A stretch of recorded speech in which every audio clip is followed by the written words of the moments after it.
Selamat datang di Surat untuk Najwa, sebuah program baru yang bersandarkan dua kata kunci, mendengar dan merangkul.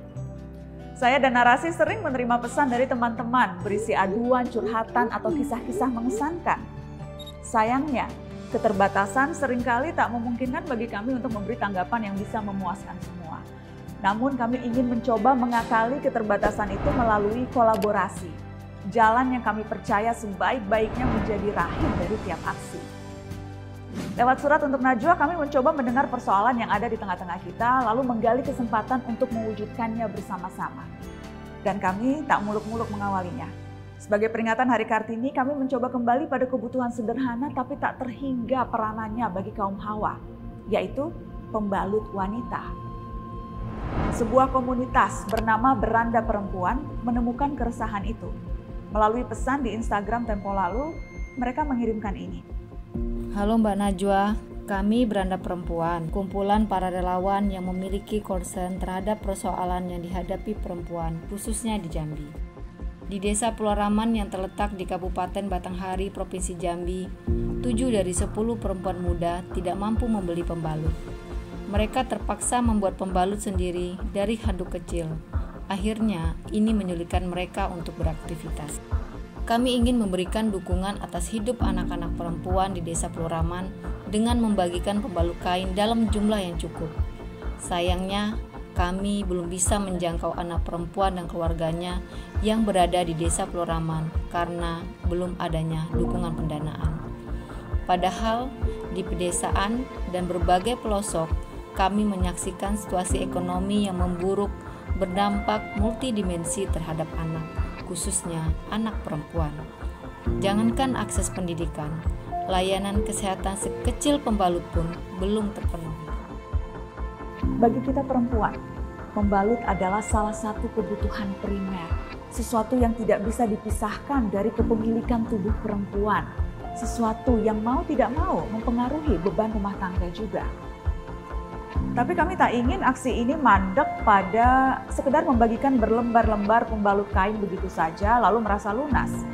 Karena ini sama saja hanya menunda perkara. Akan ada hari depan di mana persoalan berulang. Maka kami memilih mencari jawaban yang membenang, menciptakan solusi yang punya napas panjang.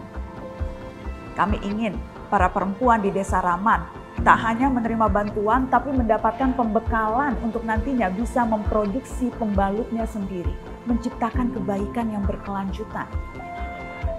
Maka kami memutuskan merentangkan jembatan lain, mencari tambahan kolaborator yang sanggup mewujudkan angan-angan ini. Dan kami menemukannya. Namanya Biyung Indonesia. Biyung diambil dari bahasa Jawa berarti ibu. Komunitas yang berkomitmen memberikan informasi tentang kesehatan reproduksi dan menstruasi. Mereka mendorong rantai kebermanfaatan dengan melakukan pelatihan pembuatan pembalut kain pada berbagai kelompok perempuan. Lewat Surat untuk Najwa, mereka pun kami berangkatkan memberdayakan perempuan di Desa Raman agar mampu memproduksi pembalut kain bagi sesama perempuan di sekitarnya. Setia pada jargon, perempuan bantu perempuan. Maka kami perjumpakan perempuan-perempuan hebat Indonesia ini, Biyung Indonesia dan Beranda Perempuan.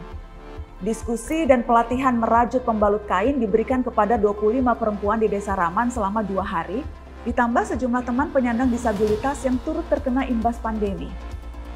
Terbekali keahlian baru, mereka lalu menularkan manfaat dengan memproduksi 3 hingga 4 pembalut kain per orang tiap harinya selama beberapa pekan. Untuk mencapai target yang kami harap-harapkan, 5.000 lembar pembalut kain yang akan didistribusikan tidak hanya di Jambi, tapi juga ke sejumlah kelompok rentan di Jakarta, Jogja, dan Sukoharjo. Pembalut kain ini tidak hanya tentang bagaimana kamu bisa memakai pembalut kain, tetapi kita akan bicara tentang kesehatan perempuan dan hak-hak kita sebagai perempuan yang memiliki rahim dan aktif menstruasi. Kita harus sama-sama mengenal dan ruang itu kita tidak pernah dapat. Dengan kegiatan ini kami mendapat ilmu dan juga mengurangi sampah-sampah yang di sungai. Sekarang tidak lagi buang sampah di sungai karena pembalutnya ini bisa dicuci lagi, bisa dipakai lagi.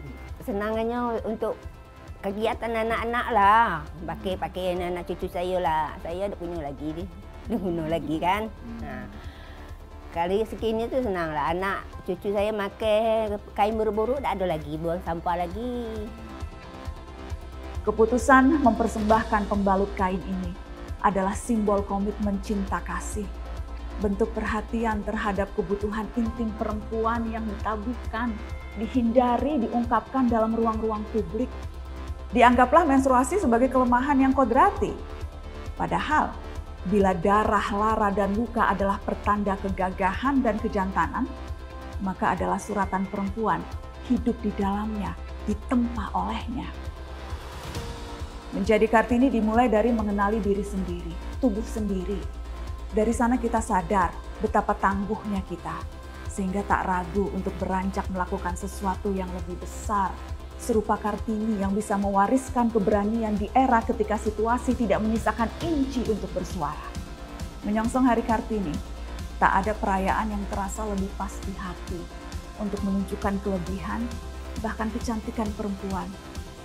Selain tetap berkarya dan saling dukung, saling menguatkan. Kelebihan Kartini adalah kelebihan perempuan Indonesia. Mereka yang perkasa di dera lara dan tak pernah pupus dalam sifat tulus. Selamat Hari Kartini.